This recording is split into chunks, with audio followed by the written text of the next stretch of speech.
Today I'm going to show everybody how to adjust the chain on the 2007-2006 Honda CBR1000RR as per owner's manual.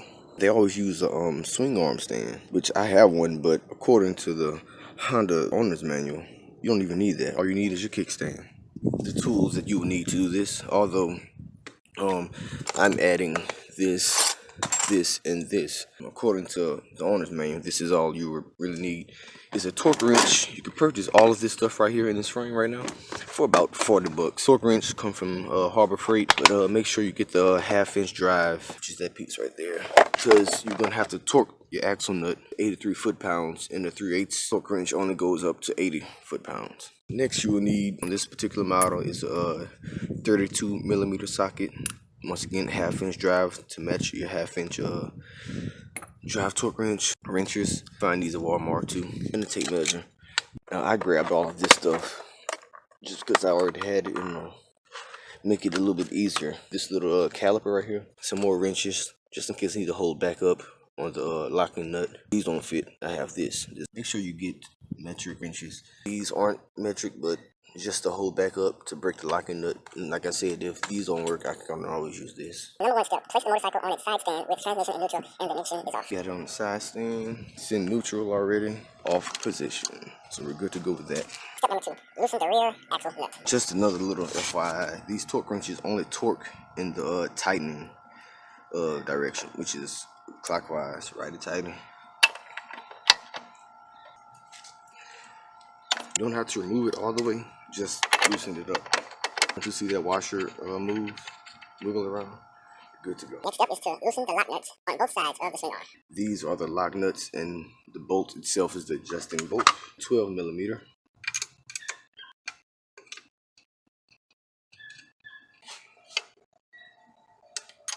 Loosen the side too. Next step, turn both drive chain adjusting bolts an equal number of turns until the correct drive chain select is obtained. Turn the drive chain adjusting bolts counterclockwise to tighten the chain. Turn the drive chain adjusting bolts clockwise to push the rear wheel towards the front to provide more slack. Adjust the chain slack at a point midway between the drive sprocket and the rear wheel sprocket. Roll motorcycle forward, stop, and place it on its side stand. Recheck chain slack.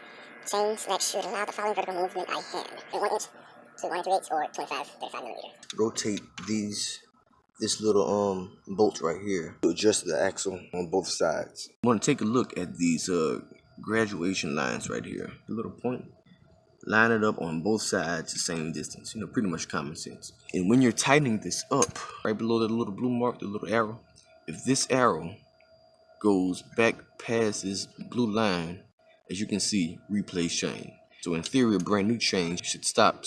This mark when you tighten it up should be somewhere right here where new is. Basically, then stretch your chain out, and you need to get a new one once it passes this little blue line right here. Coming about midways, center of this sprocket is about right here.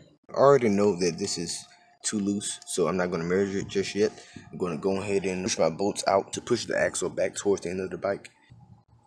One rotation on this side, one rotation on this side.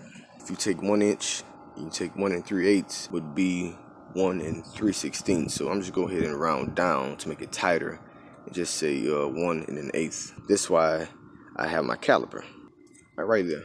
So I'm gonna go ahead and lock that in. Make it just a tad bit tighter. I've adjusted my slack in my chain. See, the 1, 2, 3, the 4th line and a little bit past it. Same thing on the other side. 4th line and a little bit past it. Next step is to roll the bike forward. Next step is to double check your chain tension. And we are good. Next step, check rear axle alignment by making sure the chain adjuster index mark aligns with the scale graduations on both sides of the swing arm. Both marks should correspond. If the axle is misaligned, turn the right or left adjuster bolt until the marks aligned and recheck chain slack.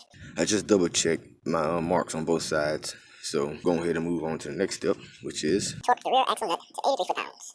If a torque wrench is not used, take it to the dealership. You loosen this all the way up. For each time you torque something, you tighten it all the way up to the max setting. Loosen it all the way down to the minimum setting. Do that 3 times, and then you'll be ready to torque. I think that's just to lube it up. I've done this like 2 days ago, so it'll be fine. Keep rotating this all the way till I get to 80. You're 80 now.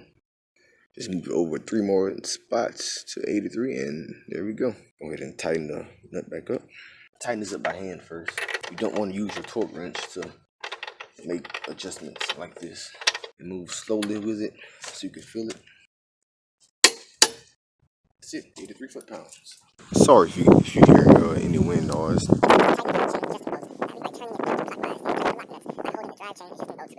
Tighten this up slightly.